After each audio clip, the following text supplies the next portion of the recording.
Y'all don't get that. True. So I feel True. like they're cool, and then they also probably like maybe they dropping some gems on certain things. You know, they're giving some insight on certain things. I think that's essential for. I don't know if is on the list too, but that's how I see it. It's the generation, and so um, I see a comment that says 30 plus is like auntie and to the youth, and I think yes, the youth being the Gen Zers because they just want Yeah. to say Yeah. Yeah. Yeah. the younger So, Gen Z so and doing stuff. So yeah, by that logic, I guess I'm cool with being called Unc. Like if somebody's 21, they are definitely a generation lower. So hmm damn. Now yeah. with Auntie, does the person have to does being childless matter? Like, because I see you say sometimes on your TikTok, like you're the rich cool auntie, right? Yeah, So yeah. like, does auntie automatically mean like can I you be auntie and still have your own kids? I think you can, but I think the term when we're saying that is like the cool childless aunt and uncle because they look out, they take care, they give gems, they give money. You know, like Yeah. I got a niece, she's 6, and we be having the time of our life, and she's gonna go back home. She's gonna go back with the people that own her. Okay. I think you're still an auntie in a general sense when you have your own kids because you know that. But I think when we're thinking about this generation and how we talk, when people are saying the rich auntie, it's like the rich auntie that's out here living her best life, and she probably couldn't if she had some kids here. Okay, she probably Yeah. would be Yeah. like her parents. Okay, we don't want that. All But right. yeah, yeah, I definitely agree. It's definitely a joke. It's not too serious. Okay. Let's see. When you're 30 plus, I'm only gonna call you uncle or auntie in a joking way, not for non-blooded, really. I don't really say unc, but I have said nephew one time, and it was like a Freudian stuff. I was like, all right, nephew, and I was like, How old was the no, person? nah, they were young. I think they were 21, maybe 22. But like nephew, I feel like nephew ages you way more than unc does. Like if I I say feel like nephew, I'm I got cookout sandals on. Like you know what I'm saying? Like it's just a different yeah. level of age. If No, I'm I an feel unc, like nephew sound like it came from your grandfather. Not like, your- nephew is a different level of let me see if this yeah, nephew is a different level of age. You know what I'm saying? Now there's another term too. It's an old one, cougar. Okay, how does cougar differentiate from auntie? Because I can okay, say, oh, I'm about to hit the spot and go pick up some aunties, but like, how is that different from I'm about to hit the spot and pick up a cougar, or is okay. cougar just First of all, outdated?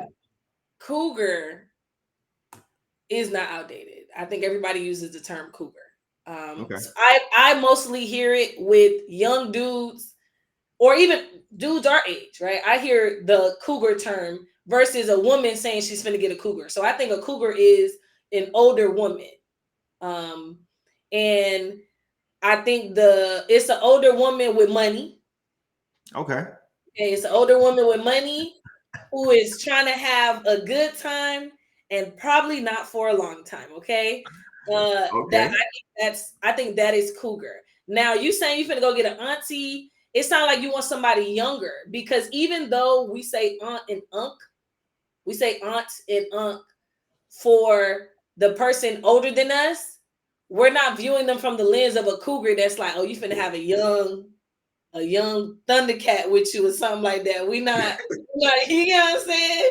So, um, so yeah, that's kind of like my thought behind it. It's female centered. It's female Okay. centered. It's female centered. Money, older. They're single. We know for a fact they're single. Generation, like, does it follow the same rhetoric as the auntie? Is it one generation or more? I would say it's two. I would say it's two generations. Um, yeah, I would say that because if you're 30 you could get a 50-year-old cougar. That's you get what I'm saying? You get a 50, 60-year-old cougar. If you're 21, a 30-year-old is not a cougar, Right. honestly. You Right. feel me? But if you're 21 and you got a 40-year-old, it's like you got to hit 2 decades at least Okay. to do that. I think that's the math. I could be making that up. That's good. Nah, that's good. That's good. Somebody like if I'm 34, so technically, if you do 2 decades, that's like 14. Not a cougar, not interested. Okay, but if the person is a 18-year-old, I feel like if they're going for cougars, they're going for women in their 30s at 18. Like there's a significant gap. Okay. Oh, I'm not gonna lie. I think 21 is like if a 21-year-old was trying to talk to you, he can call you a cougar. Nah, see, no. If you're 21, 20 years would be 44. No, 40, 41. Yeah, no, That's too big of a gap to where it's just like but that's the number though. it's almost not even okay. Okay. I could take that. Just cause said Auntie is 1 decade, Cougar is 2 decades. I can take that. Yeah, I can take that. Okay. I agree. So yeah, 21 would be 41, which definitely sounds like a Hail Mary, Aaron Mhm. Rodgers Hail Mary, but sure. Depends on how you're trying to get at her. Sure, okay. And then the last two here, the ones that we hear all the time. Icon and iconic. Like Ooh. kind of one and the same. Like it doesn't need a definition, but I like if you have a good example of like an icon or something or someone that is iconic or a song, an album, a movie, a moment, like people just throw that word out all the time, like, oh, such and such is an icon. And I'm like, Honey Boo Boo is not an icon. Like, you know what I mean? Like Katy Hey, Perry yeah, yeah, is not we need to talk about the definitions, because that's okay. right up there with that word legend, and I just be like, It's on there too. I have legend and classic. Like so, so as far as icon, the type of person that I would say is an icon would be they would have to have done um something that no one else has done. So that's like mm, one part of it. So right. I can understand why someone is going to say Katy Perry's an icon for something. I don't follow her to know, but maybe she's done something that no one else has done.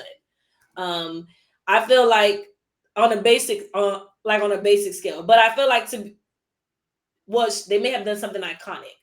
To be an icon, I think it has to be something that no one else has done, but it impacts a like a wide range of people, like a wide um uh internationally and nationally, honestly. But I guess like I feel like it's the impact that makes them viewed as an icon versus they had an iconic moment. Right. Um, Because a moment can be iconic, right? right. And And so you, you can have an iconic moment without being an icon. Like the moment could just be that big, right? It could have been that significant. I'm thinking of an iconic moment right now with someone Kanye who West taking the mic from I was Taylor actually Swift. just thinking that. Like that is an iconic moment. Like Kanye is not an icon. Hmm. I don't think he's an icon, Hmm. right? But to challenge your point about like being able to do something that someone else has done, I think it just depends on what it is too. Because when they put out all this information that like Drake has surpassed Michael Jackson and da da da da da da, it's like, oh, that's very cool. But here's the thing, right? No one is dressing up like Drake doing Drake dances. There are Yeah. kids today that have never seen Michael Jackson live. Poor them. Sorry for them. Very, Hmm. very, very sad. Never seen Michael Jackson live, but they're going to put on the shiny glove. They're going to Hmm. put on the high waist shoes. They're going to kick. They're going to do the moonwalk and they're going to imitate Michael Jackson. To me, that's like icon. Like, bro, he hasn't been around for 13 years, 14 years.